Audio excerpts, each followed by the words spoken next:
స్థానిక జువ్వలపాలెంలో వేంచేసి ఉన్న లక్ష్మీ గణపతి ఆలయంలో వినాయక పూజలు ఘనంగా జరుగుతున్నాయి. దీనిలో భాగంగా బుధవారం ఉదయం సామూహిక సత్యనారాయణ స్వామి వ్రతాలు నిర్వహించారు.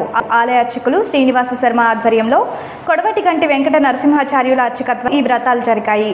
రేపు సాయంత్రం వెంకటేశ్వర స్వామి కళ్యాణం నిర్వహిస్తున్నట్లు నిర్వాహకులు తెలిపారు.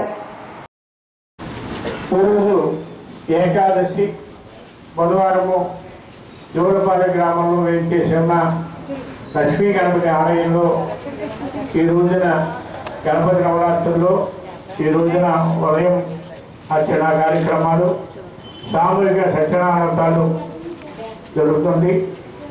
విశేషం ఏంటంటే ఈ రోజున ఏకాదశి రోజున ఎవరైతే కూడా రమాసీత సత్యనారాయణ స్వామి వ్రతం ఎవరైతే నోసుకుంటారో సర్వ కార్యాలు కూడా సిద్ధిస్తారు. మహాపవిత్రమైన రోజు. అలాగే వినాయకుడు రోజుకో రోజున అవతాం ఉచ్చిష్ట గణపతి, ఎర్ర గణపతి, బాల గణపతి, లక్ష్మీ గణపతి, చిత్త గణపతి ఈ రోజున సర్వ కార్యాలు కూడా సిద్ధించే గణపతి ఈ రోజున. రేపు ఉదయం స్వామివారికి లక్ష్మీ గణపతికి నమస్కారం పూజా కార్యక్రమం. రేపు సాయంత్రం ఆ పెద్ద తిరుపతి వెంకటేశ్వర స్వామి వారి యొక్క కళ్యాణ మహోత్సవం. అక్కడి నుంచే పుష్యగ్రహాలు వస్తాయి. అక్కడి నుంచే కూడా ఇక్కడ ఈ జువ్వలపాలెం ఏదో పూజలు చేసుకుంది. ఒక సంవత్సరం లక్ష్మీనరసింహస్వామి కళ్యాణం చేసుకున్నాం. ఒక సంవత్సరం సుబ్రహ్మణ్యేశ్వర స్వామి కళ్యాణం చేసుకున్నాం.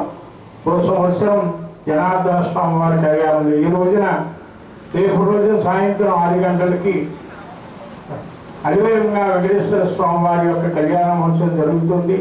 మన జువ్వలపాలెం గ్రామంలో చేసినటువంటి లక్ష్మీ గణపతి ఆలయంలో ఈరోజు రమా సత్యనారాయణ స్వామి వ్రతాలు జరుగుతున్నాయి. అలాగే రేపు సాయంత్రం వెంకటేశ్వర స్వామి కళ్యాణం. శనివారం ఉదయం 2 గంటల నుంచి మధ్యాహ్నం 2 గంటల నుంచి భారీ ఊరేగింపు.